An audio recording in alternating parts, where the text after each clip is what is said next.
Depuis le début de la semaine, nous vous présentons un plat traditionnel que l'on sert dans nos régions l'hiver. Aujourd'hui, le kikarfas, une potée bretonne à base de choux, de viande et de farine de sarrasin.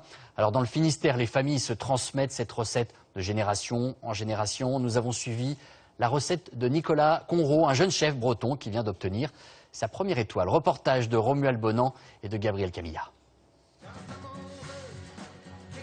Dans le Finistère Nord, les paysages du pays pagan. Un littoral déchiqueté, lieu d'innombrables naufrages. Une terre pauvre où depuis toujours, la nature s'impose à l'homme.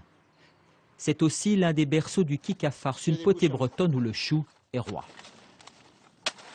Depuis plusieurs générations, la famille de Marc Pogam cultive ses choux frisés en bio.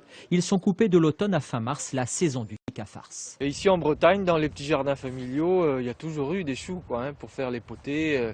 Et puis ce qu'on appelle le fameux kikafars chez nous, s'il n'y a pas de choux, il n'y a pas de kikafars. Pas de kikafars non plus sans farine de blé noir. Marie-Laure Sioran est l'une des rares meunières de France. Depuis quelques années, elle a remis au goût du jour cette céréale, une plante qui a failli disparaître en France car bien moins rentable que le blé.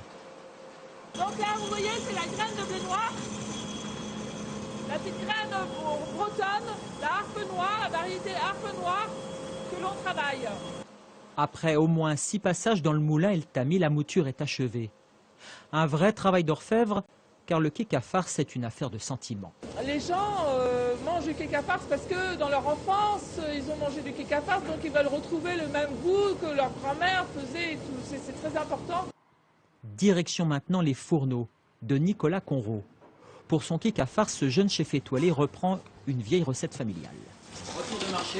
Retour de marché, voilà tout pour le kikafars, donc du chou vert, oignons, carottes de sable, des échalotes. Mais aussi un légume de saison, le rutabaga, du beurre fermier, de la farine de blé noir, sans oublier le jarret, le lard et le beurre. Alors le breton, kikafars, ça veut dire quoi? Tout simplement, kik, la viande, farce, le phare. Et pour le phare, justement, conseil de chef, ne pas hésiter à demander un coup de main. C'est toujours des moments agréables pour apprendre, pour transmettre justement ces recettes anciennes. C'est important de les passer en bon moment familial. Pour la pâte, mélangez les œufs, la farine, le lait, la crème, une pincée de sel, puis trouvez la bonne texture. C'est bon. Soulève ton fouet, voir, Nicolas. Soulève. Il manque encore. Ah non. On n'est pas loin. On est bien, hein. On est bien. C'est ce qui fera la qualité de la cuisson derrière du phare et de son onctuosité. Une pâte enfermée ensuite dans un sac de toile, puis plongée dans l'eau froide. Avec les légumes et la viande, une cuisson à petit bouillon pendant 3 heures environ.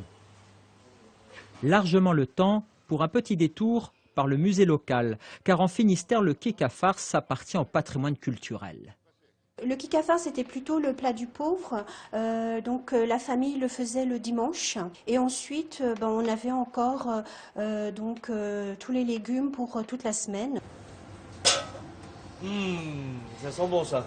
Dans la marmite, la viande, les légumes et le phare offrent une odeur compotée.